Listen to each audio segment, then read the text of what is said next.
hmm How is everyone doing today? My name is Logan. Welcome back to the Log Show on this beautiful Tuesday. Actually, beautiful sarcastic now that I look back outside. It is not a beautiful Tuesday afternoon, but it is a Tuesday afternoon nonetheless. Here at St. John's WSJU. Uh, this is my last show here at WSJU, so it is a bittersweet moment here today to have this show. I've had a fun time here for the past 3 years, up and down. I had my partner Eric this year. I did this show alone for a while, so it was a lot of fun doing this show. So I thank everyone here, but. We've had a lot of sports news happen over the weekend, a lot of crazy stuff, especially with the New York teams. I think it's the biggest headline in New York, so I might as well just kick off with it with special guest here, my professor, Mr. Thomas Weber. How you doing today, Mr. I'm Weber? doing great, man. I feel like I am your Bette Midler at this point, since this is your swan song. Do you know that reference? Sort of. Okay, Bette Midler was Johnny Carson's last guest on his epic, magnificent program, The Tonight Show, as he was the king of late night for over 30 He years, was. and his last guest was Bette Midler. Well, I feel honored to be compared to Johnny Carson there. And I feel honored to be compared to Bette Midler. So, the biggest news in New York right now is pretty obvious. It is the Juan Soto sighting to Yeah. the Mets. 15 years, $755 million, $51 million a year. And then also they have that weird clause. I don't know if you saw this, Yeah. where he can opt out after, I think it's 3 years. I think it's five. It's five. Yeah. He could opt out after 5 years, but if the Mets up his yearly pay to $54 million, It costs him another $4 million a year. yeah, it'll take away that opt out. Now, obviously for the Mets, a pretty big name, probably one of the biggest signings in Mets Team history. history. Yeah, Yeah. no doubt. Um, Obviously in New York last year, Juan Soto had an amazing season in the Bronx. 41 home runs, 8.1 wins over replacement, 109 RBIs, second in the league in walks behind only Aaron Judge, who was also on the team. So had a really good year, but now moves over to Queens.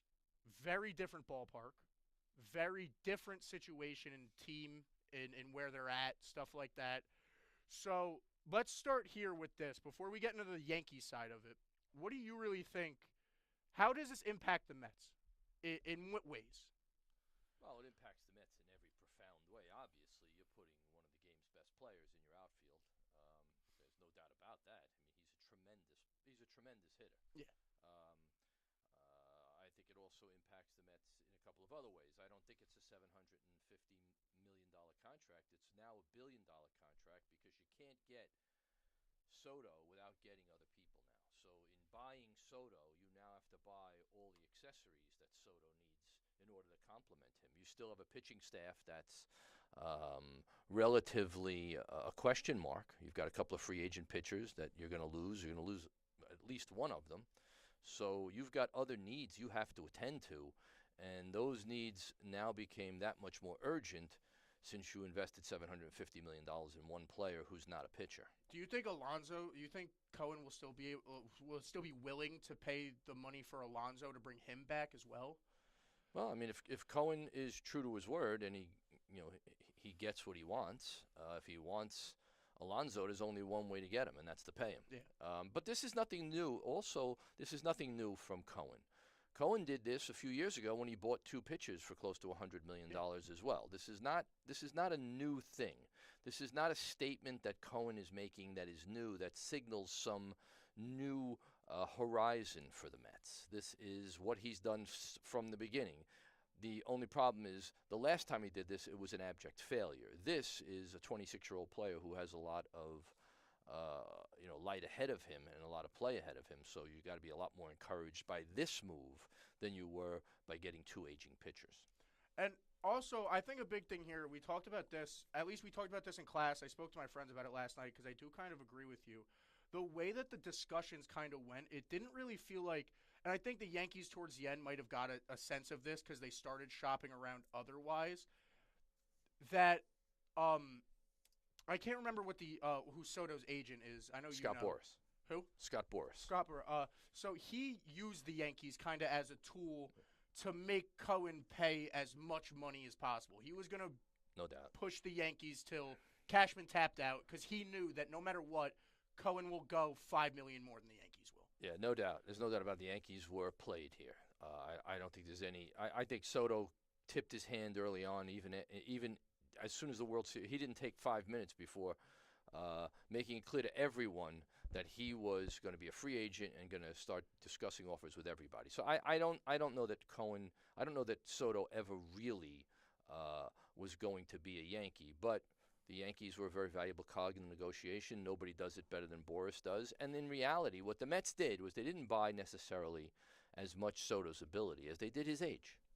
Because if Soto's 28, they're not making that kind of deal. But at 26, the perception of him is that he's got that many more years to play. Except, and this is critical, Soto has miles on him. Like a car, it's not the age of the car, it's how many miles it has on it.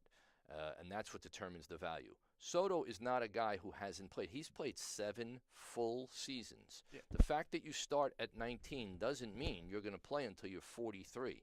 It probably means you have that shelf life of all great players of between 10 and 14 seasons. You could make an argument for he's basically the same age as Aaron Judge because they may both have 6 or 7 great years left in them. Yeah. Not only that, I mean, we talked about this too. You see, I feel like, because, I mean, I'm not a huge baseball guy, so I do really just pay attention to the Yankees, so I really don't know much about the Mets, so I do want to transition over into talking about the Yankees. We talked about how much more of a loss this is to the Yankees than it is a gain to the Mets. I agree. Because Soto and Judge were just, especially in the regular season, were such a good dynamic duo. No doubt. It was one of them was always bound to have a good game. One of them was always picking up for the other one. Like I said, both of them are great at the plate. Both of them have great vision at the plate. It was 1 and 2 in walks, so they're getting on base. Not only that, they're hitting home runs. Obviously, Judge record-setting home run year after year. Just the best 1-2 combo in Yankee history since Maris and Mantle. Yeah, no doubt. And so it definitely hurts to lose. But now, as the Yankees, you sit here and you have to assess who's available, what you need, and how you're going to replace Juan Soto in that lineup.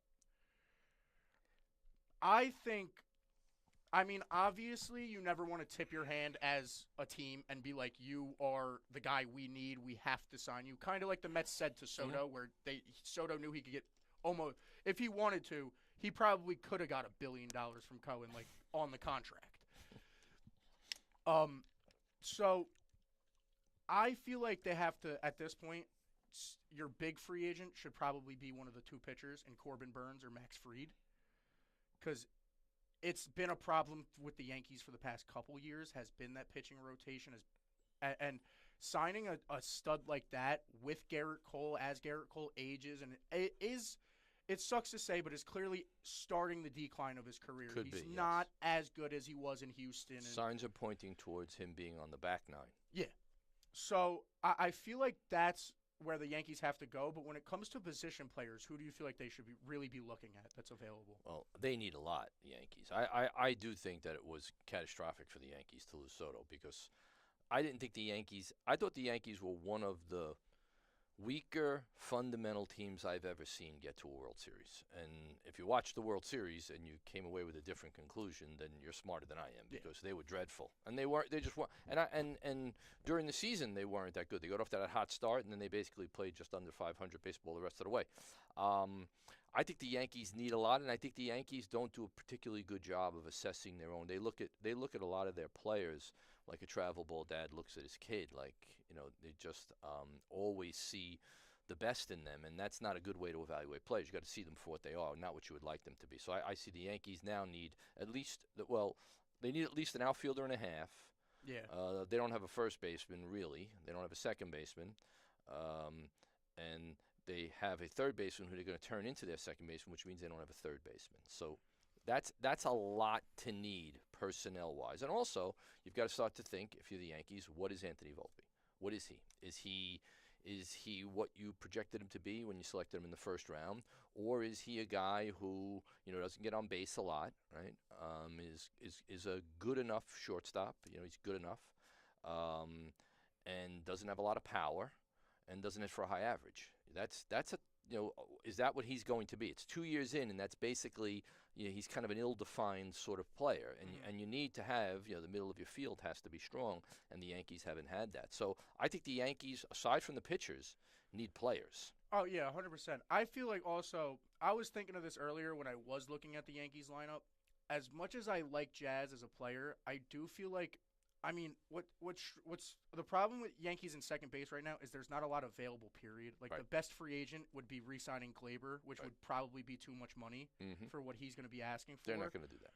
But yeah, I don't think so either. But I also think what scares me about Jazz at second is what we saw in like Miami and stuff. I feel like third base kind of kept how flashy he could be to a limit because It's a there's great only point. so much you could do at third Absolutely base. limited. Now at second base, he's gonna try those backhanded flips on double Could plays be. and stuff like. He's gonna become That's a more of great what Jazz observation. was in Miami. Yeah, very astute. Very And astute observation. That's what kind of scares me about that. And I was trying to look at the free agents to see someone that they could squeeze in there. There's not a lot available, which puts me at maybe you go for like an Alonzo, put as Waldo at second, and keep Jazz at third. Even though Alonzo isn't a great fielder, but he's better than DJ LeMahieu. Well, DJ LeMahieu is 36 years old, and he's often injured, and he's on the downside of a very, very good career. You make a great observation about third base. The reason why guys, as they age, move to third base is it takes less to play that position. You don't have to range as much. The ball's hit at you; it's either by you or you're going to catch it. You can, and as a consequence, you you can do less damage at third than you can in the middle of the field. In the middle of the field, you're really involved in a lot. So I don't know. I haven't seen enough of Jazz to make that determination, but he does have a lot of flash in his game, and in the middle of the field, that could be of great consequence to your team. So he doesn't remind me of a very stable player. I think you need more stable, fundamentally sound. If they learned anything from this season, especially the playoffs and the World Series, is that they need to be a better fundamental team. Less flash and more focus. So when it comes to like fundamentals, one free agent I look at, we talked about this in class. Now you said, and I agree with that. Someone who's been on Houston for so long probably has a distaste for the Yankees. But Alex Bregman is available. He would be a terrific. That's he'd be terrific great player. addition. I feel Absolutely, like absolutely. great hitter, very good fielder. Yes. Has someone who also is High baseball IQ, really sharp. Absolutely. has won games before. He's won the World anti-Yankee. Yeah. He really is. That's where the issue is. Can the Yankees somehow sit him down and be like, come to the dark side and flip on pretty much. I mean, Bregman has come out. We talked about it in class, but Bregman has also come out in public and talked about his distaste for the Yankee franchise. Yeah, I mean that's well documented. But you know what? I think players, as you see with Soto, and Judge last year, Money talks. they go where the money, they go to the highest bidder. I mean, all that other stuff is put aside, and they're going to go to the highest bidder. So if the Yankees want Alex Bregman, they're going to have to overpay for him. And again, another Alex Bregman, not young. You're rolling the dice again. Are you an Alex Bregman away from winning a World Series? I guess that would be the big question. That's really the question. I would get the two pitch. I would go hard after the two pitchers because you can't have enough pitching, as the Yankees have proven. You just can't have enough starting pitching, especially in today's game where there's very little starting pitching. But you've got to have pitchers, and the Yankee starting rotation is inconsistent. And you don't know. You can't predict when Cole precipitously gets over the hill. And when that happens, now you need another pitcher. Yeah. So I would absolutely go hard after the starters. Another name I've heard a lot of rumors about for the Yankees has been Teoscar Hernandez, the Dodgers, Nice player. the Dodgers right fielder. Another anti-Yankee. But I do feel like that is I feel like out of position players, outside of obviously Bregman, who you would have to overpay for, I feel like he might, in my opinion, should be the top of the Yankees list because, like we said, we were talking about this before. Grisham is okay. He's not great though. He's not an everyday player in the major league. Exactly. On a good team. Yeah. We have Jason Dominguez, who has shown a bunch of flashes. He could be a very good player. He's shown flashes. Maybe. Yep. Um, You have to play.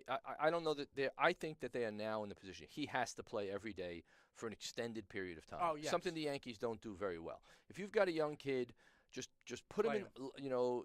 Leo DeRocha famously said to Willie Mays when Willie Mays came up and was like 1 for 30, And Willie Mays asked to be sent down.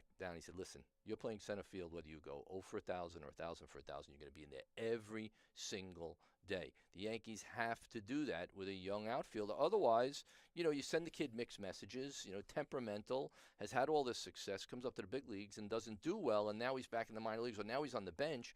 You could lose a kid like that. If you really feel that this kid is your future, put him in the lineup, insert him in the lineup, and tell him he's going to play every day. No, I definitely agree with that. But because like we said, Teoscar would go in right field. I would love that move. You I like Judge him a over lot. Back to center. Yeah. Or maybe you keep Judge in right, Teoscar in left, and then Dominguez in center. I think what you have to do to really preserve the well-being of Aaron Judge is you got to get out of center field. First of all, he's not a center fielder. I'm big on the game's history. He's a 300-pound center There's fielder. no such thing as a 300-pound center fielder on any good team. I mean, he's not a good center fielder. He's an adequate right fielder, and at Yankee Stadium, he's a good right you could be a really good right fielder by being an adequate right fielder because there's just no place to go. The ball's hit over your head, it's a home run. The ball's hit in the corner, you wait for it, you throw it at the second base. It's just really easy to play Yankee Stadium right field, and I would be looking for a place for him to play that does the least wear and tear on that big body. You've got to do whatever you have to do to get somebody. I don't know if Teoscar Hernandez could play center field. If he could, I'd put him in center field. But you've got to move Judge to right field. Yeah, no, I mean, yeah, you're right about that because especially what we saw in the World Series with just the struggles that he has in the field. Again, a good point. No one points this out. I said it to my brother the other day, too, when we were talking about it. No one points out the fact that he's a 300-pound center fielder. Which should be abundantly clear to everyone. Yeah, but, that's no one talks about that. And, when you really think about it, if you've watched any sort of baseball and you go 300-pound center fielder, you're like, isn't that guy supposed to be your fastest? Right, it would be like a 150-pound catcher. You're not going to have a 150-pound catcher. Yeah. There just are none of them. It just doesn't suit the position. There is a profile for the position, and in center field, you got to cover a lot of ground. You're not going to have a 300-pound guy who isn't particularly crazy mobile. I mean, he's not. He's 300 pounds. He's not going to be able to cover as much ground. He's not suited for the position. I also want to go back to the idea of the Yankees bringing in Pete Alonso because I feel like that could be really interesting. I like Alonso. I've always liked Alonso. I like him a lot. I don't know why he's got animus from the Mets. I don't get it. I don't know why he always stays healthy. Absolutely. That is something that across sports is super valuable. Increasingly, I agree. It's just he played 160. He played every game this year. I think he played every game last season too. Absolutely. He's consistently healthy. You can't measure that. You cannot measure the impact of knowing that this guy, you're penciling him in, he's going to hit fifth or fourth, whatever he hits, and he's going to play first base every single day. Even though he's not a home run guy. And he hits 40 homers. And even though he's not a great defender, he still posts every single day. That is critical. Exactly. And then I feel like also Alonso hitting-wise may not – obviously Soto is arguably the best hitter in the league right now. The way that he played last year, he's up there. I would only push back on that. He's not even the best hitter on his team. You got to realize that Aaron Judge has had 5 seasons that Juan Soto can't even sniff. 5. It's 5 of them, not 2. 5. And last year, he hit 30 points higher. He might have hit more than 30 points higher. He drove in 35 more runs, and he hit 17 more home runs. That's lapping Soto. And I appreciate Soto. I think Soto's a terrific player.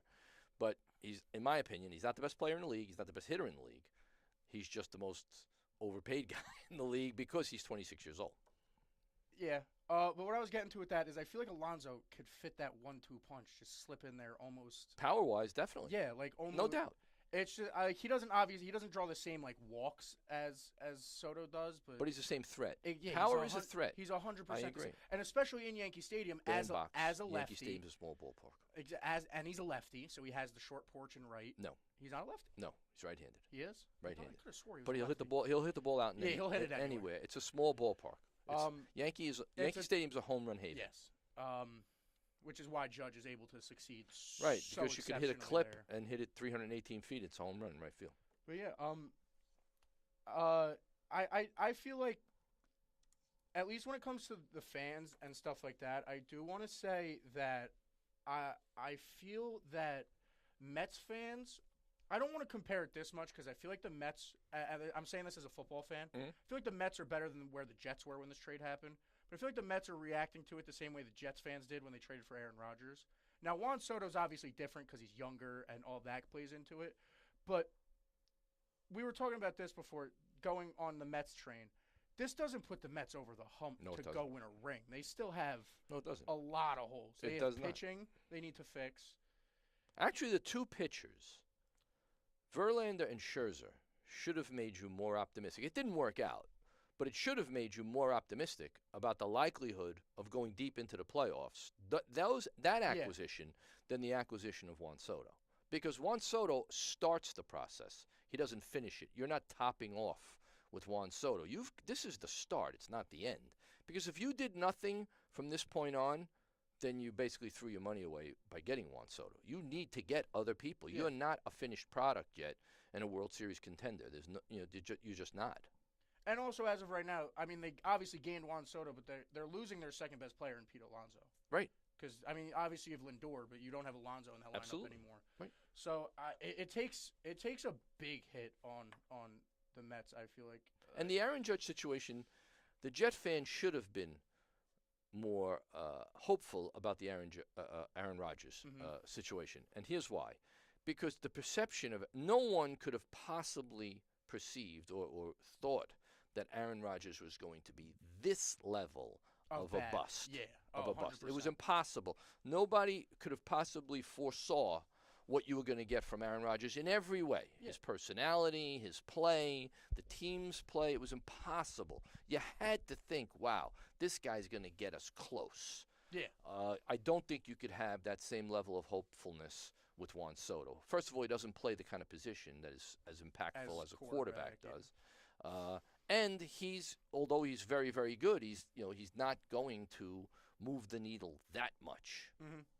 Yeah. I do want to transition that into NFL. We talked about it a little bit before. You sadly didn't catch the game, but I do want to talk about last night a little bit. Mm-hmm. So last night, Bengals get I want to say a big win because they are still in the playoff hunt. They're at 5-8. They're in a very good division with the Pittsburgh Steelers, who are 9-2 right now.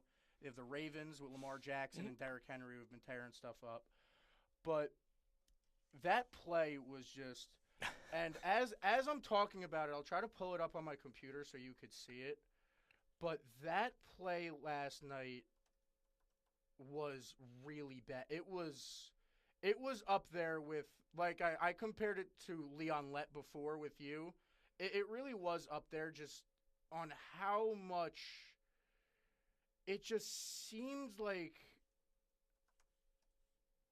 it just seems like such a obvious play. Right. Like, and especially, and I feel bad for the kid who made the play and turned the ball over because he was signed off the practice squad like 2 days beforehand. And it was like his second play in the game, probably his second NFL play ever.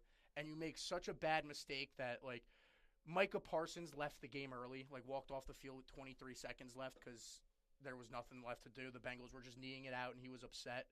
You had, like... That's a really good teammate. It Nice doesn't move. look good for Micah Way to go. Parsons at all. It's good leadership. And But that's a big problem in Dallas. and There's a culture problem. we'll talk about that, too, because I want to talk about, I don't know if you've heard, the whole Jalen Hurts, A.J. Brown situation, because I want to, as someone who used to coach and stuff like that, I definitely want your perspective on that. But it was just, I don't know how to describe it. Let me pull it up for you real quick as this loads.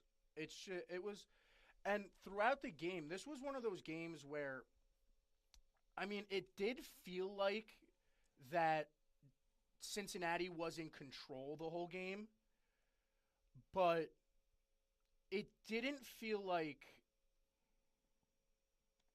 Dallas had a chance to win. It was 2020 when this punt happens. So I have it I have the film up if you could kind of see it. I got you. But and look, like, this is a block punt at your own 25-yard line. You're in such good field position. It happens, like, right over here. See it? Like, it's just – and all you got to do is just get away from the ball.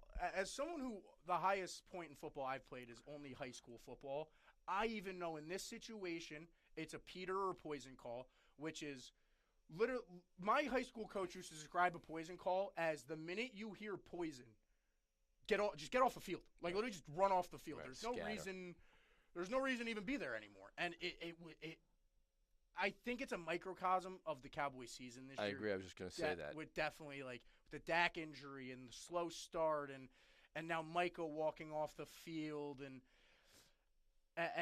then Jerry Jones saying getting upset. He said something earlier today. I didn't get the exact quote, but he was upset about it, and I think it just sums up the Cowboys season, and it puts the Cowboys in a weird spot after such a good season last year, getting to the NFC divisional round, making the playoffs, being one of the best teams in the league throughout the year. To have this dud, you have to look at coaching. Are you keeping Big Mike McCarthy? No way. And I think you have to sit back again and assess Dak Prescott because he hasn't been consistent. It's a little late for that, isn't it? That's the sad part. But like he can't the stay. The assessment has to come before you open the vault and dump a truckload of money on the guy. He can't stay consistently healthy, and it's a big issue. Last year, if he stays healthy, they play well. He leads the team well, but he can't play healthy. He doesn't stay healthy, and not only that, he doesn't win big games. So I don't know. And then on the other hand, we have the Bengals, where, like I said, they're 5-8. The Bengals are such an interesting team, though, because I don't know how much football you have watched this year. The Bengals have one of the best offenses I've ever seen, yet one of the worst it's literally the exact. It's like if you took an NFL, if you took the Patriots 2008 offense, and a Pop Warner defense, and that was the team you put out there. Well, you're gonna struggle. That's gonna be a struggle. They're 5-8. Joe Burrow leads the NFL in receiving yards, leads the NFL in touchdowns. His QBR will be the highest by any non-playoff quarterback since 2006. He's the fourth quarterback ever with at least 4 straight games with 300 yards and 3 touchdowns. First quarterback to do it was Steve Young. He went 4-1 in those 5 games. Second one was Peyton Manning. He goes 3-1 in those 4 games. Pat Mahomes did it a few years ago. He went 3-1 in those games. Joe Burrow's 1-3. Tells you the value of having a team that can defend. It's and balance. And it's a lot of pressure to put on your offense to have to score every single time they have the football. It's really bad. It's scary. And not only that, they not only have the quarterback who leads the league in touchdowns and receptions. Their number 1 wide receiver also leads the league in touchdowns and receptions, and by a lot. Jamar Chase has 1,300 yards right now. Second in yards is Justin Jefferson with 1,100. So he's first by 200 yards. He has more touchdowns by 4 touchdowns than the guy in second. Joe Burrow. There have been way more teams in the NFL since I've been watching it, which is 1,000 years, the NFL, who have had high-powered offenses that didn't win than have had ridiculous defenses that didn't win. Well, yeah, the number one point I always point out to people when I go back in NFL history of how important defense is, I always point out the 2000 Ravens, or the 2002 Ravens. Yep. Because I go, nobody ever thinks about that. Because when you think about the Ravens, you think about the defense. You think about Ed Reed. You think about Ray Lewis. Yep. Nobody ever sits back and goes, they won that Super Bowl with Trent Dilfer was their start. Trent Dilfer was their starting quarterback. Yes. And that's who they won. And I mean, Cincinnati has a good, front line. Their front four. Can't lose if the other team doesn't score. Exactly. And Trey Hendrickson is great there. They have so many holes in the secondary where it's just you almost have to feel bad for Joe Burrow and Jamar Chase, and it's you really do because they're out here and they're like I said, Jamar Chase is on pace for almost 2,000 yards.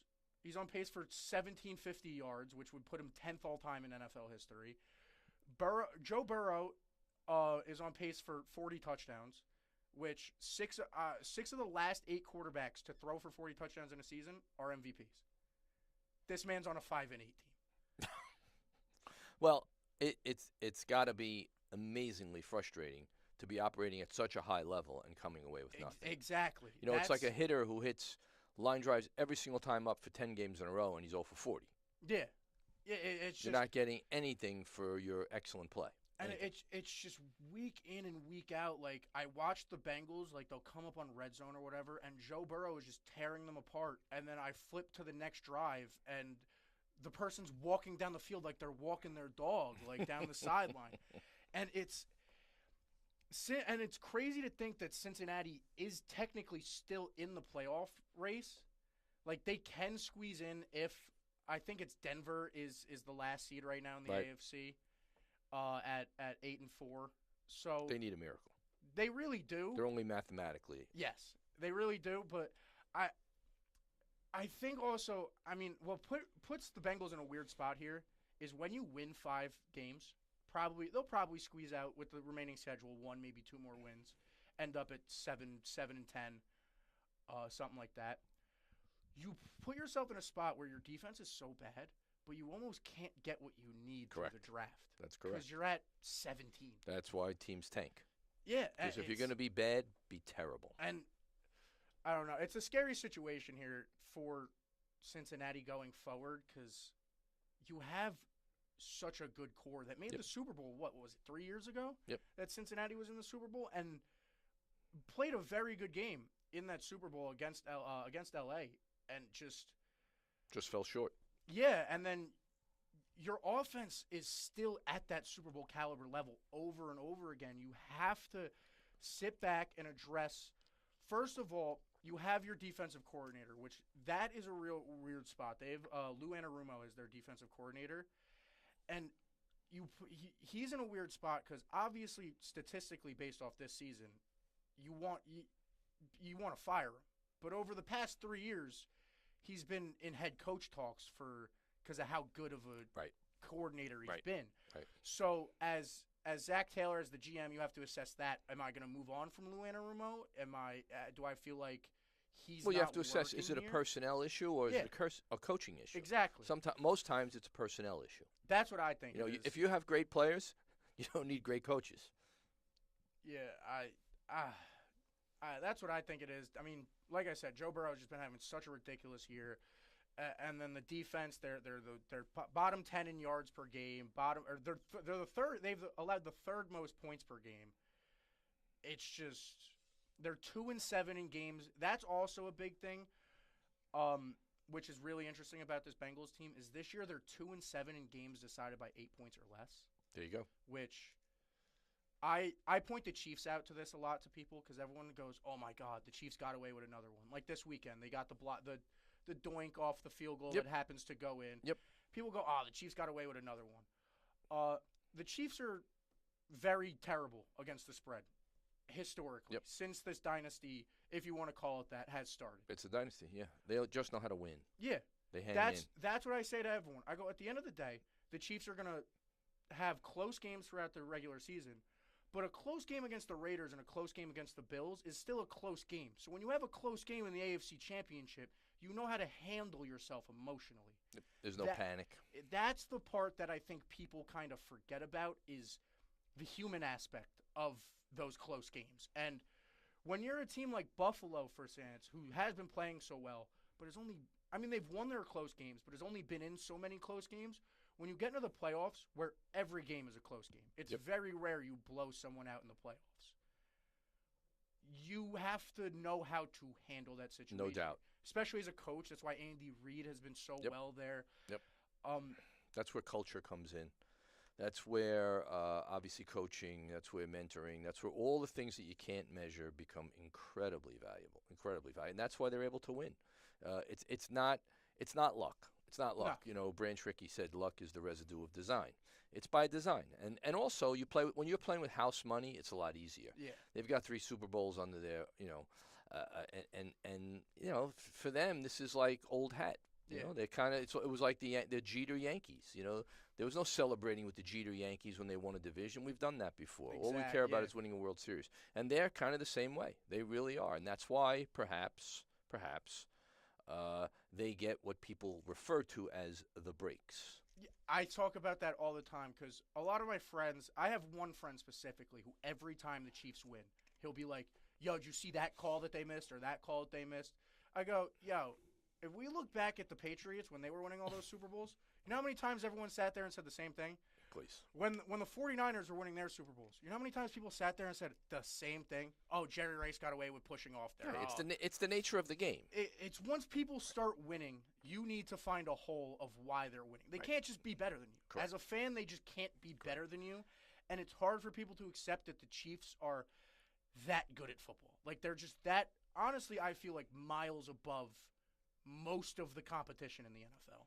So I believe in your instincts, right? I think your instincts are almost always right. They're born of 6 million years of evolution and trial and error, and they really are great. And we've become a lot less instinctive in sports because we believe that if we can't measure it, that it doesn't have any value. Yeah. Um, and if you can measure it, it has all the value. And I believe just the opposite. I really do believe that in the essence of winning is in the stuff you can't measure. Because anybody could tell who the pitcher is that throws the hardest, who the guy is that runs the fastest, and who the guy is that throws the ball the best, or whatever, does the best tackling. Anybody. But when it comes to winning, there is a pedigree, pedigree. And when I watch the Chiefs play, I trust my instincts, and always think they're going to win. I don't know why. I don't measure how fast Patrick Mahomes runs or throws the ball. No matter what happens to them, if they get behind, I feel like the other team's in trouble. Like they're gonna somehow grind out a field goal here. They don't fumble the ball, they don't make the key mistake, and they're always around. And if you're always hanging around, it puts a lot of pressure on the other team because the other team knows you've won 3 Super Bowls. The other team knows you have a great quarterback. All right, they're not immune to that. They read the newspapers too. Exactly. The other team's thinking the same thing we're thinking. No doubt about it. No doubt about it. I don't care if you're a professional athlete, you're the greatest player that ever lived. You're not immune to any of that. You're subject to the same pressures and the same anxieties because you see the internet, you see social media, you see all these reports of how good everybody is, and that's a lot to contend with. That is a lot to contend with. Derek Jeter used to talk about the ghosts at Yankee Stadium. That was a real thing. When that building started to shake, other teams would quake in their boots. You can't measure the impact that has because the reality is every game, and you said this very well, every game's close. So if you win or lose based on something that's really small and probably indefinable. That's something else you brought up. You brought it up with the Yankees, and I do feel like, I don't know how much actually it takes effect. I've never really looked into it, the crowd in baseball. Mm-hmm. But that's, I feel like, a big thing for the Chiefs, too. Chiefs fans are very passionate. They're known as one of the teams that travel, like, fan-wise, the best around the league. And also, when you say, like, putting that mindset into the other team of oh, my God, we're playing the Chiefs and stuff like that, the Chiefs have this one chant that I think is great as a fandom because it kind of does that when you're on the road. And it's when the national anthem plays. When they say land of the free, home of the brave, when the singer says brave, the Chiefs fan goes, Chiefs. And a lot of players have talked about with this Chiefs dynasty, even when the Chiefs are on the road and that point happens, like the stadium is still loud for the home of the Chiefs. And it puts like, as the home team, you kind of take a step back and you're like, wait a second. Like, are we home? Yeah, like, are we even Yeah, home? I mean, look, I don't discount anything. I think my mantra is everything matters. All right, we could discuss and debate how much it matters, but to say it doesn't is to ignore a reality, and that is a reality. There is a vibe. The Chiefs have it. There's no doubt about it. If you were able to look into the future and say the Chiefs are going to win the Super Bowl and run right through the playoffs, I'd say okay, I could see that. That's what I've been saying I to could see people that. too. They're like, everyone's like, yo, the Chiefs are the worst team I've seen. I'm like, yeah, we said that last year, and then they hit the playoffs. They win one good game, and we're like, oh yeah, they're the Chiefs. It was the same thing with the Patriots. You just have to win. It doesn't have to be pretty. Yeah. Nobody draws a picture. In golf, if you make a birdie by sculling a ball and somehow it goes into the hole, nobody says, well, that's not a birdie. Exactly. It's still a birdie. You hit a home run, whether it's 318 feet over the fence or 500 feet, it's still a home run. So it doesn't have to be pretty. And maybe that's part of what is afflicting certain sports today is that we think that there are style points. Yeah. Like it's more important that you hit the ball hard than you get a hit, which kind of is problematic to me. It is about reaching first base. It is about completing the pass. It is about scoring the goal. It's not about necessarily how hard you hit the ball to get the hit, how well you threw the pass to get the pass, or how hard you hit you shoot the puck in order to score the goal. Yeah. Results are what it's about. Yeah. And I mean, we were just talking about how important with winning is intangibles and emotions and stuff like that. The team I want to transition to, I don't know if you've heard these stories, is what's going on in Philadelphia right now with the Eagles. So the Eagles right now are sitting at, I Not a believe fan of that coach, I by the way. believe it is 10-2. If I pull it up real quick, I want to say they're at 10-2 right now. And there's Philadelphia. discord. So this is what I find really funny about modern sports. AJ Brown is mad at Jalen Hurts because AJ Brown claims he's not getting the ball enough as a wide receiver. It's a good team player when you're 10-2 and you're bitching. Not only that, they have a running back that they just signed that just broke the record for franchise rushing yards Right. in a season Saquon Barkley. and franchise touchdowns in a season. What I want to talk about specifically is this specific. The Eagles are very open about talking about this clearly, which I find really interesting. Brandon Graham, one of the defensive linemen, he has a show on WPI in Philly, their sports radio, and he came out and had a whole he came out on Monday and had a whole he was asked about it, and what he says he goes Jalen Hurts is number 1, AJ Brown is number 11, just so you know who I'm referencing. He goes 1 and 11 were friends, but stuff happens off the field. He goes, they're not friends anymore, but 1 is doing the right things, 11 is not. They kind of have to figure it out. And I was like, why would you just come out and Brandon Graham almost made it worse in the media than it already, because we didn't really know about it. Not almost, he did. Yeah, we didn't know that much. We knew AJ Brown was kind of upset because Right. he's been acting on the sideline. He's been that star wide receiver that happens when your production Yep. dies because you get another player. You're not getting your receptions as much, so you're yelling at people on the sideline as divas do, which a lot of these NFL wide receivers are these days. Absolutely. I can't deny it. They are. Absolutely. They're 100%. So, but to come out and say that they're not friends anymore, I think is a crazy thing to come out publicly and say. Sirianni came out on a press conference, I think it was this morning, if not it was last night, and was like, I see him 7 hours a day. They seem to get along for the most part. But the way he answered did kind of seem like controlling the situation and kind of trying to just take it down a notch from what had happened after Brandon Graham came out. I think the problem is larger than just the problem. I think it's a systemic issue in sports, throughout sports, and it's also a cultural issue. First of all, everybody now has a voice. So you can't have it both ways. You can't encourage people to speak their minds, give them vehicles which allow them to speak their minds, obviously social media. Everybody has something to say. My friend and I joke about it all the time. Everybody's a food expert now. Everybody's like, this is the best hamburger in the world. Well, the best hamburger in the world is the one that you like, right? And I might have a different. So everybody's now an authority. Everybody is a commentator on sports and a commentator on just about everything else in life. So you can't have it both ways. You can't have that and then expect guys to not air their dirty laundry, which is a critical aspect of keeping a team in check, is that if it happens in the clubhouse, it needs to stay in the clubhouse.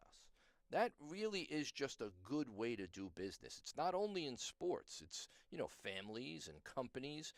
If there's an issue, let's handle it in-house. Once you go outside and you start to tell people about what's happening in your house, you really now start to cause problems. Because what are you going to have? You're going to have people commenting on social media. Those people are going to, Antonio Brown's not going to, he's going to get criticized. So he's going to get even more angry with Jalen Hurts. And that situation that could have been basically fixed, if you will, and squelched at the family level is now a matter for, public discourse. And nothing good happens when that happens. But I think the most difficult thing for coaches to do now in today's day and age with all of this available is to manage that aspect of it. How do you do that without players saying, listen, I'll say whatever I want. I'm on Twitter. I've got my Instagram account. I've got a podcast. Everybody and his brother has a podcast. So I think it's a problem. There are very few Andy Reids who seem to be able to have, obviously winning cures a lot, but nonetheless, they go at it in a different way. I think Harbaugh, they go at it in a different way. I think the Eagle coach, he's a guy who gets into fights with fans. So it doesn't strike me as odd that there's discord in his own locker room. Also, with that too, it surprises some people with what you say. I think Philadelphia as a whole kind of agrees with you, because even at 11-2, the chirps of Sirianni leaving town after this year have been at an all-time high throughout this whole season. And I think a good example of why, like, if I'm the Eagles, especially because realistically, even at 11-2, they are obviously a top team in the NFC, but they're not a Super Bowl team. I can almost tell you that right now from watching them. They're just not. They could win the NFC, but I don't see them. I don't see that defense being enough to take them over the top. Their secondary struggles, but their offense, obvious, and I think that's where a lot of fans look at this and go, "Well, I mean, I could coach the team if I had AJ Maybe Brown, that's the case. if I had AJ Brown, Devonta Smith, Saquon Barkley, and Jalen Hurts." Like, Maybe it's going to be Super Bowl or bust for this guy. I really think it might be at this point, especially with this. He's coming difficult out. to take. He's a lot. He He's really so is. much. He's And a yeah, lot. You brought up the fighting with Yeah, the what are you fans doing? I and mean, stuff grow like up, really. I that. mean, there's no place for that, really. And that's not all he's done. A lot of his stuff is just tedious and boring, and I wouldn't be surprised if perhaps he is on that kind of. He has that relationship with ownership where he better bring a Super Bowl home, otherwise he's not going to have a job. Yeah, and they're in a division too that like it's a cakewalk. I mean, Washington's been pretty solid this year. The Heat has obviously slowed down in Washington. They've started to lose games. They had a bye week this past week, so they just weren't really in the news. But like, that's definitely slowed down. They might squeeze into the playoffs, but with a rookie quarterback, like this is the Eagles' window. Like Yes. this probably is, especially with just getting Saquon Barkley, who is clearly he was arguably an MVP candidate. Certainly right is in the discussion. You got to strike while the iron's hot. Exactly. So it really is, and I feel like I don't remember the owner's name right now for Philly, Jeffrey Luria. but yeah, if I'm him, I have to sit there and be like, I have all these players that I'm paying right now. Their contracts are all coming up. Jalen Hurts is still on like he got an extension, but it's not a deal. mega deal. Yeah, it's not his mega deal yet. That's about to come up. Is this the coach? And also, I do want to throw out there, I mean, it's a crazy thought, but people are forgetting. And yeah, his last couple years in New England weren't great, but Bill Belichick is available as a head coach. Like, someone could go get Bill Belichick. Well, I mean, to discount a guy like Bill Belichick is to be just terminally ignorant. I mean, Bill Belichick, most of these guys are not a pimple on the behind of Bill Belichick. Exactly. Bill Belichick is Bill Belichick was a great coach before he got to the Patriots. He was a great defensive coordinator, great coach, Super Bowl teams that he coached on. You know, this is a guy whose pedigree is unquestioned. Coached LT back in right, the 80s. unquestioned. I mean, to in any way discount Bill Belichick for some of these guys that coach in the NFL now, who are a lot of these guys that are under this like servant leadership kind of vibe, which is to me just ridiculous. That's what gives you chaos. If nobody's in charge, you're going to have chaos. And I'm not saying you got to be some kind of crazy disciplinarian, Yeah. but there does have to be some semblance Some of pecking order. order, yeah. Absolutely. And that doesn't seem to be the case in Philadelphia. Have you heard the rumors about Bill Belichick possibly going to college? I did. That, I think, would be really interesting. Cause I did. Yeah, I don't know how Bill Belichick's going to handle I don't know how the very Yeah. new college dynamics. I do kind of find it interesting what he said it was on, I think, the Pat McAfee show, one of those shows on ESPN. He was asked about it, and he goes, honestly, at the end of the day, if I do take over a college program, as much as I love to win, I'm building a program to be a pipeline to the NFL, which I think that selling point, out of anybody in the entire world, where that selling point is enough to bring in players, it's probably Bill Belichick, Yes. because he clearly knows. If I were the Jets, I would be begging Bill Belichick to take over everything. That's what I would be doing right now. Yeah. I would be begging Bill. I know animosity. I don't know if he still has animosity with the Jets based on, I mean, that's 20 years ago. Yeah. Hopefully he's beyond that. I would give him a boatload of money, and I would say, listen, this is now your baby. I'm going to give you 5 years. I'm not even going to call you for 5 years. I want you to set everything up, and I want you to do it your way.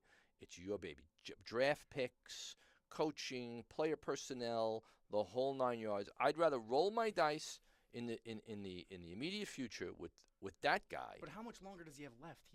I think he's 70, 71. Well, he's got a young girlfriend, so it looks like he's got a lot left in the tank. He's got. So why can't he do it till he's 76? Oh, I actually just got an alert in the chat that Bill might have actually gotten hired by UNC today. Wow. Yeah. Wow. Bill Belichick has agreed to be the head football coach for the Tar Heels. Wow. That is crazy. What So, are they paying him? uh,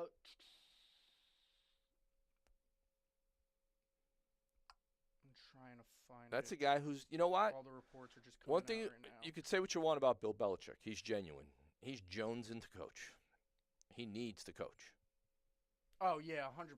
I feel like when you're Bill Belichick, you've been coaching for what, like 50 years Forever. now. Like It is what you are. you can't step away Yeah. from, and that's why he went into the media, even though he hasn't been a big media person. And obviously you see with players too. It's like you can't just step away from the game completely Yeah, after being that involved, being a Right. coach slash GM for the Patriots for the past 20 years. He reminds me of like the great musicians who play until they die. Yeah, Because that's what they do. It's who they are. yeah. He is the definition of a football coach. Yes. He can't live without it. I mean, He doesn't care about social media. He doesn't care about the gear. He doesn't care about how he looks. He cares about the craft of coaching. and I also think There's very few like that anymore. yeah, Very few. what's big about him going to UNC now too is like when you really think about college football landscape, how that has changed over the past year and a half with this new 12-team playoff now, like he could very easily Oh my God. bring that team far. Like all you have to be is the ACC champion to win to get into the playoff. don't You even- could go in with the college landscape now. You could go from an also-ran to a national champion in a very short period of time. I'm very excited to see how this college football playoff ends up this year because, first of all, I am very happy with. I don't know if you looked at the selections and stuff like that, how it was building up. I'm very happy that Alabama did not get in. My big thing was with SMU. I can't say that because one of my closest friends is a Crimson Tide graduate. So CT. Well, my big thing is this was with SMU, right? With the committee going into this year when they came out about the 12-game playoff and how it was set up with Right. the conference championships and this, they said in that interview or in that public statement that they're trying to put more emphasis on making a conference champion. Right. Like you have to make your conference Yes. champion. So when SMU got in and they were playing Clemson, who was number like 14, and Clemson is one of those teams where recently with Dabo and what they're able to do, like Dabo's been great down there, and he can find ways. He's one of those coaches like a Nick Saban in college where he finds ways to win, especially conference champions.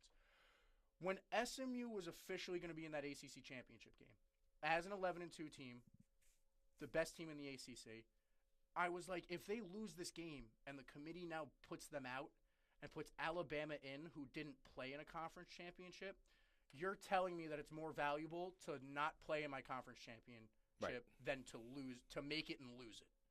That was why I was very big on SMU at this point has to be a playoff team because they made their conference championship as a top. So for you right 11. now, it's working. Yeah, It's working. I really think it is because I was also big on Miami not getting in after their 2 losses because I think those 2 teams specifically, not only because they didn't make their conference championships, Alabama's a 3-loss team. It's a bad 3 losses. Their only ranked team that they lost to was Tennessee early in the year. Right.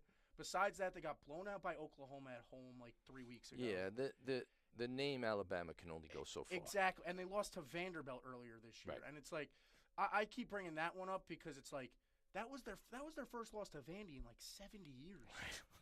Who loses to Vanderbilt? Right. That in and of itself should eliminate you. Earlier in the year, there was actually this went viral after they lost to Vandy because earlier in the year on College Game Day, Nick Saban's on it now. He was talking about the landscape of the SEC, and he goes, everywhere in the SEC is difficult to play. And then as a joke, he goes, except Vandy. And then Alabama 2 weeks later walked into Vandy and lost in overtime. Ouch. So, and then Miami also, Georgia Tech, not a great team. And then the loss to Syracuse, who's okay. They're not good losses. Like, SMU has 2 losses.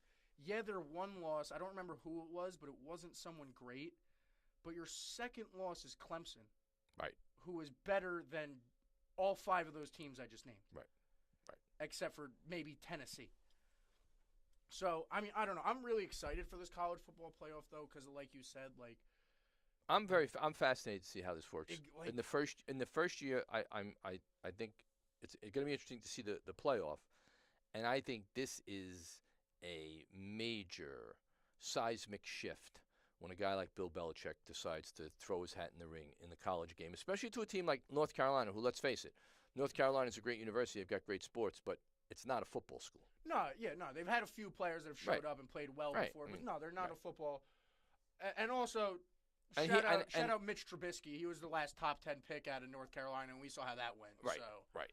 You make a good point in that with the mobility of players, the transferability, and the ease with which players can go from one school to another, why wouldn't you want to play for Bill Belichick? Now, what I do find very interesting about this bracket, and I agree with that with Bill Belichick, like, why would you not want to, especially, like, if at the end of the day, obviously. You're going to get the same money. And in college, at the end of the day, you want to win a championship. They have yes, a fortune. You do. North Carolina has a fortune. Fortune. If you're sitting there as a college player, though, and you're sitting there, you're like, I can maybe win a national championship, but get coached by Bill Belichick and know that I could play at the next level. Or I could go win a national championship and maybe be able to play at the next level. I'm probably going to the one that's going to continue my future. I can't believe he's not going to be a magnet for players. I can't believe it. Neither could I. Guys went to play for Deion Sanders in Colorado. Yeah. You know, with really, let's face it, it's Colorado. What was going to happen at Colorado? You aren't going to win a national championship.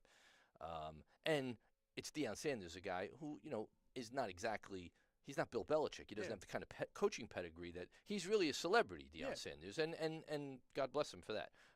But Bill Belichick is as good as it gets. Bill Belichick is – it's hard to argue that he's not the greatest coach of all time, and he's like a mad scientist when it comes to football. You'd want to be around that guy. It's funny you bring up Deion, too, because it's weird to think that right now I'm talking to someone about Bill Belichick getting hired in college, as we're also going into an offseason where Deion Sanders is rumored to become the Dallas Cowboys head coach. Right.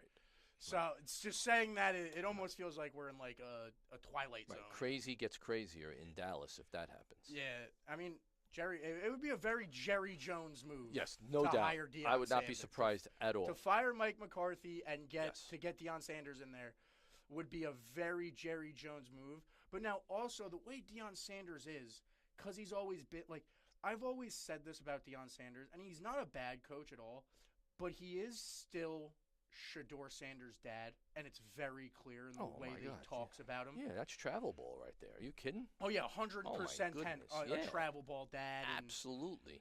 And that's where I find it weird is Shedeur Sanders is easily going to be a top 10 draft pick in the draft this year. Right. If so, Dallas isn't going to have a top 10 pick.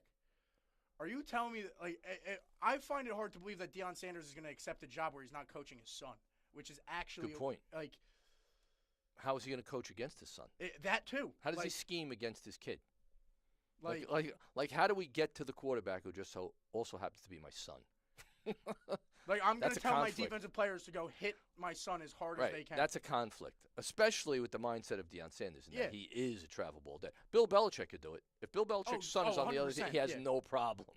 No problem. He'd actually probably try. Bill Belichick would try to injure his son more. No doubt. Because it would build him up tougher. Exactly. Exactly. The big thing with the college football playoff, we were talking about how weird the landscape is, though, is what a lot of people are arguing about with the committee is Oregon, where they're placed, where the bye weeks are placed and stuff, because Oregon ends the year 12-0, best team in the country by far. But the way it's set up as the top team in the country, they play the winner of the 8-9 game. So to get to the national championship, they have to beat either Ohio State or Tennessee. And then looking at the other side of the bracket, it's Texas who plays Clemson. And then if they beat Clemson, they play Arizona State. Wow. So who has an easier path? Like, Oregon right now is looking like they're going to have to play either Ohio State or Tennessee and then Texas to win the national championship. So since the beginning of time, people have been trying to get this right, Logan. They have. This is a discussion that has been going on forever. There's never, ever going to be a way to satisfy everybody. And there's always going to be a way to look at no matter what the pool is and say, wow, even though this is the best team, they may have a more difficult route. It should have been, somebody else should be 7. And it is impossible. You see this every year, even in the basketball. It's the same exact thing. You just will never be able to satisfy everybody. This is how I was saying it, which I feel like, obviously, like you said, nothing's ever a permanent fix. I talked about it all the time when they extended it to 12 games. Everyone was like, oh, so like Florida State would have got in, no one would have got mad that year. I go, no, whoever was 13 would have been mad Correct. that year. Like, Correct.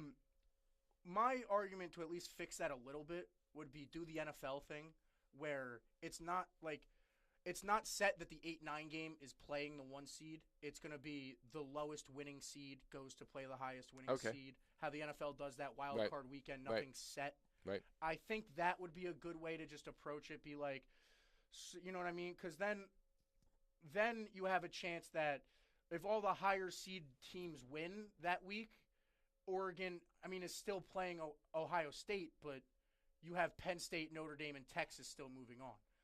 The argument is those bye weeks with Boise State and Arizona State getting a bye week, because it's like, if I'm Penn State right now, I'm playing SMU and then Boise State to try to make the semifinal. And a lot of people are like, well, that seems like a cakewalk. But I don't know. I think Boise State's a very underrated team. Their defense isn't that great, but in college football especially, one player can make such a big impact. Huge. Especially running backs are so much more valuable in college football than NFL football. And people, like, the running back for Boise State, Ashton Genty, being able to have, like, a Barry Sanders, Oklahoma State type year, all they have to do really is, if they luck out, let's say Boise State plays Penn State. If they luck out in that game, it's a neutral site game. Penn State gets the ball first. If I'm Boise State and Penn State gets the ball first, all I'm saying is I need to be tied going into halftime. Because I know I'll get the ball back to start the half, and I'll just burn the clock on my running back. Right. I'll have him carry 13 carries, 75 yards, go score on you, and all of a sudden it's the start of the fourth quarter. And having said all that, you're still going to have upsets. You're still going to have something great happen. You have a lot of teams involved. There's a lot of permutations. It's going to be very exciting. Again, unless you have somehow in college football, you can create an NFL. Like literally have an NFL where teams play against one another and they're all in one league. Yeah. You're never going to have a system that satisfies everybody. And you're always going to have inequities, and somebody's always going to feel like they got screwed. And 100%. I think the scariest team in this playoff when it comes to upsets is that Clemson team that won the ACC championship, because like I brought up with Dabo and like his experience, he's won national championships before with very Trevor Lawrence was there. He was very good. He's won with better players, worse players, and they won against an SMU team who a lot of people, again, I think in college football names hold a lot of value. So when a name like SMU is good for a year, people are like, oh, but they're SMU. They can't be that good. Absolutely. But SMU was not a brand name. Yeah, but they were a really good football team this year. Clemson winning that game, it was a close game, and they just got out to a really hot start in that game, took a big lead. We're up by like 20 at halftime. SMU scored 17 unanswered before the end of the game. They just couldn't get the 20th point to force overtime. Right.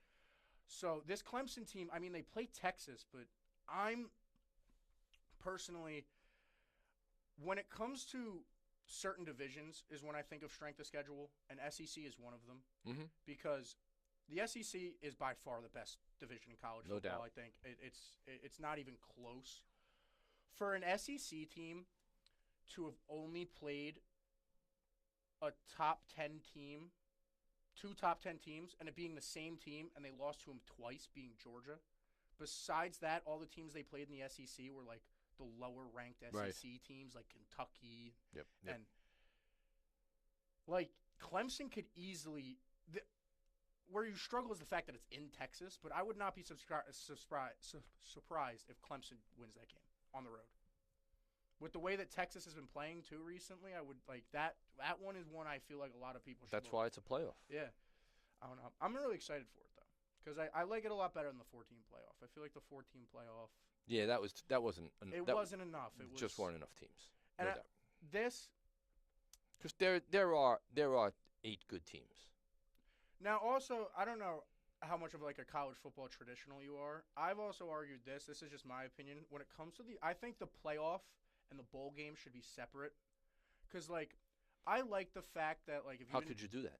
Because, all right, well, I don't like that the fact that the Rose Bowl is now a playoff game. Because before the playoff was a thing, the Rose Bowl was the Rose Bowl. Right. Now it feels like just another game. Well, you've so changed all the conferences too. Don't forget. I mean, that was the traditional Big Ten against the Pac-10, right? I think that's what the Rose Bowl was for 1,000 years. Now you don't have that anymore. You have you're creating super conferences is really what you're doing. So you can't have your cake and eat it too. You can't have a playoff that encompasses 12 teams and also have the bowl games still, maintain their, you know, I guess the word is independence. Otherwise, you'd have to have lesser teams. Who plays in the bowl games? Well, like, Going to add games? no, my argument would be take away, like, keep the Rose Bowl, but like adjust it to take away that the conference set of it. So just make it like the Rose Bowl. Like, a lot of people posted this on social media, and obviously social media Right. will talk. A thing that's been going viral recently is they were calling it the college football NIT, where it was like the bottom That's what I mean. half of the league playing a Okay. playoff game. Like, if you really think about it, if you put Alabama versus Miami in a Rose Bowl game, that's gonna make money. Like that, those are two very good teams who like if you take the first two teams out of the playoff and make that the big bowl game, You think that'll be a bigger attraction than then I feel like a part of playoff game? no, I think in a sense I'm thinking more of a business sense at this point. Right. Like. So would you have two games played at the Rose Bowl? One would be the Rose Bowl and the other would be a playoff game, or would you have? I just wouldn't even label the playoff games. So like, Okay. you know what I mean? So Like you wouldn't have the playoff game at the Rose Bowl. No. So I could let me play not devil's advocate. Yeah. Actually, I'll buttress your argument by saying this. If you probably lose something by playing a playoff game at the Rose Bowl because it's not the Rose Bowl. It's a playoff game. Well, that's what Take the two best teams that didn't make the playoff, put them in the Rose Bowl, have that be the Rose Bowl. Yeah. But they're not in the playoff. Yeah, that's not a bad idea. Because even if, like, obviously the Rose Bowl is a famous college football stadium. Yes. If they're going to have neutral site games, they're probably going to pick the Rose Bowl as one of those stadiums. Right. But, like, at the end of the day, these bowl games are just neutral site games. It's very easy to just say, this is the semifinal game at Energy Stadium. Right. You don't have to put the Sugar Bowl label on it. Right. And I feel like the reason I'm saying There is no Sugar Bowl. It's just played in New Orleans. Yeah. It's someplace in New Orleans. Yeah, Right. exactly. And I feel like the part of that is because as someone who grew up watching a lot of college football, I love to watch New Year's Eve bowl games. Yeah, I love that was cool. Me too. Me too. There's something about the fact that I'm watching Miami, who's a good football team. They're playing in the Pop-Tart Bowl. Like, there's no juice there. There's no juice. Like, No, there's like no juice Alabama's playing in, I think, like the Armed Forces Bowl. Well, that's about money. That's about money. Like, so but I almost feel like you'd make more money if you put that as the Rose Bowl and you make them play in the Rose Bowl and the bowl games stay separate from the playoffs. You might. And You might, but you don't know how much Doritos is throwing at these schools in order to get the Dorito Bowl or whatever it might be, or a Chick-fil-A Bowl or something else. Whatever Pop-Tart Bowl with their live mascot. Yeah. What is that, like Kellogg's? Massive company. What are they paying to have that? Yeah. That's about all I have for today, though. I think that's gonna wrap it up. Yeah, this is it for me at WSJU. Again, I'd like to thank everybody here, especially the people who run the sports, Ryan and Frank, for all the opportunities. Especially with basketball, this stuff I was able to do, broadcasting games, going to MSG, going to Big East Media Day, all these stuff. It was such a cool opportunity, being able to meet people like Gus Johnson in these places and stuff like that. It was just such a cool opportunity that really put me in a spot that really, really propelled me to know that this is what I want to do for a living. This is where I want to be. So I do want to thank everybody here for everything. But that is me signing off. So I'm Logan Lykev for The Log Show, and you are listening to WSJU. Peace out.